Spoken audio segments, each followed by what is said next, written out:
Hi everyone, Jaquez here with some fresh insights and walkthroughs. In this video, we're going to take a look at Calendly's advanced scheduling features to fine-tune your availability. What is this feature? So Calendly provides the flexibility to adjust event start times, ensuring appointments fit seamlessly into your daily schedule. By limiting daily bookings, Calendly helps prevent overbooking and ensures you maintain control over your workload each day. Now, the platform also addresses common scheduling challenges by preventing last minute bookings, which can disrupt your planned agenda, and by setting time zones automatically, which is crucial for coordinating meetings across different geographic locations.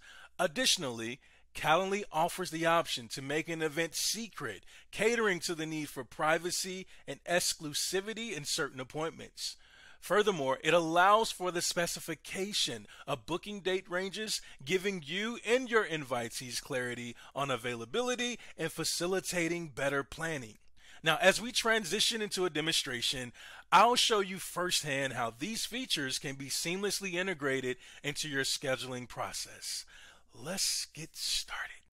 First up, we have the ability to specify booking date ranges. So let's go ahead and select one of our event types. I'm going to choose Learning Calendly. And once we select it, we then want to head to our scheduling settings so that we can preview the date range feature. Now, once we're in date range, we can see that there's three different options that we have to choose from for our invitees to have a window to schedule time with us. The first one is a number in the calendar days or weekdays within the future. Okay, so you can choose, for example, 10 calendar days into the future that your invitees can schedule a time with you, or you can choose 10 weekdays into the future that your invitee can schedule a specific time with you. You can get as granular or as elaborate as you would like in the number of days, but this gives you that ultimate control to where your invitees can't go too far into the future to book a time with you. The second option is within a date range. This allows you to be very particular with the dates that you want invitees to book a session with you. And then finally, indefinitely into the future makes it to where there's no limit. They can choose this month, next month, end of year, as far as they want to go because there's no restriction on the amount of availability that you have accessible to your invitees.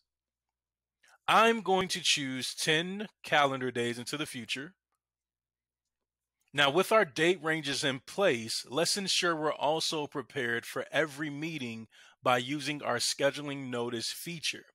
Now, we can locate this in the event limit section right below buffer time. Now, this feature prevents those last minute surprises, right? Giving you ample time to prepare. And you have the ability to customize this specific feature as granular or as large as you would like it to be. It can be from 4 days, 4 minutes to 4 hours, depending on how much time you want in between before invitees can schedule a time with you. This is definitely a feature you want to turn on so that way it's accessible in place and you don't have those last minute bookings without the time that you need to prepare. For this case, I'm going to choose 4 days. Now let's move on to how we can manage our daily workload with the daily limit feature. Now this feature is right below the minimum notice feature, and the daily limit allows you to control the maximum number of meetings you have each day, ensuring you never feel overwhelmed. We don't want to have so much coming our way, right? So using this particular feature, you're able to limit the certain amount of bookings on this specific event type per day. So as soon as that limit is met, no more open time slots will be accessible for invitees to book. This is a very powerful feature to really manage your workload so that way you have a very nice, steady flow. I'm going to choose 6 for the event max per day. And now that we have our daily limits in place, let's tackle how Calendly handles time zones.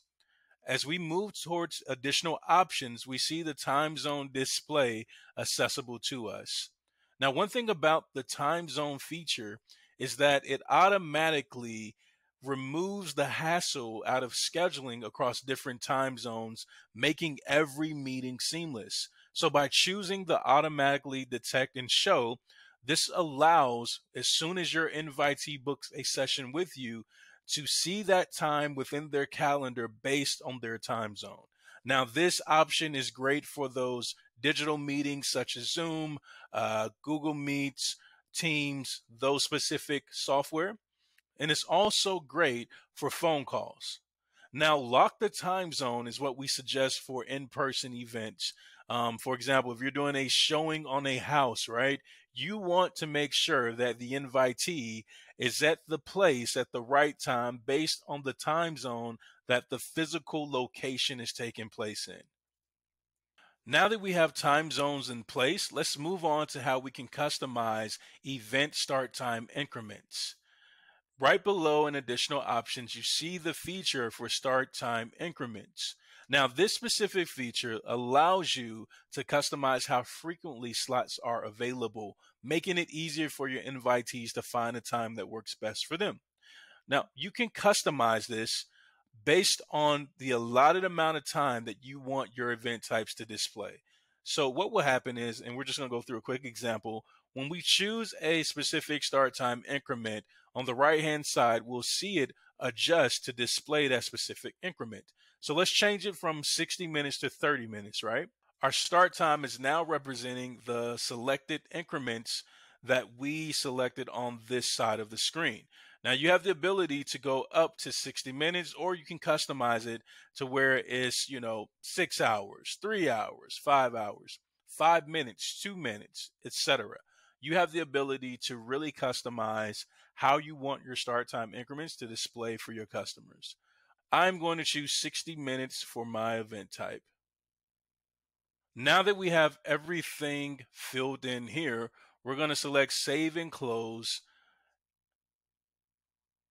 And let's take a look at how we can keep certain meetings private with the secret event feature.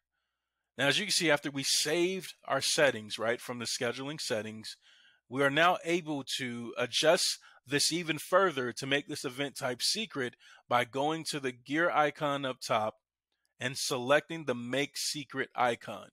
As soon as you select that specific feature, you'll know that it has been updated by this label here, Visibility Changed. Now, if a invitee wants to book a session on this specific event type, I would have to provide the link to them either via email or via text so they're able to access the specific event type and book a session with me. Now, if you wanted to turn this event back on to public, you'll simply select the gear icon up top, and then you'll select Make Public. Once this is done, now your event type is visible. Now, implementing these features not only optimizes your scheduling process, but it also enhances your overall productivity. You'll experience fewer scheduling conflicts, better time management, and more efficient preparation for meetings. That's it for me. We've covered a lot today, from customizing start times to controlling your booking calendar. I hope these tips help you streamline your scheduling process. Remember, if you have any questions about Calendly features, drop them in the comments below, or you can check out our Help Center, which is also linked in the description below. While you're here, hit that subscribe button, like this video, and share it with those who would find it useful. Stay tuned for our next video where we'll dive deeper into Calendly features. Until then, happy scheduling.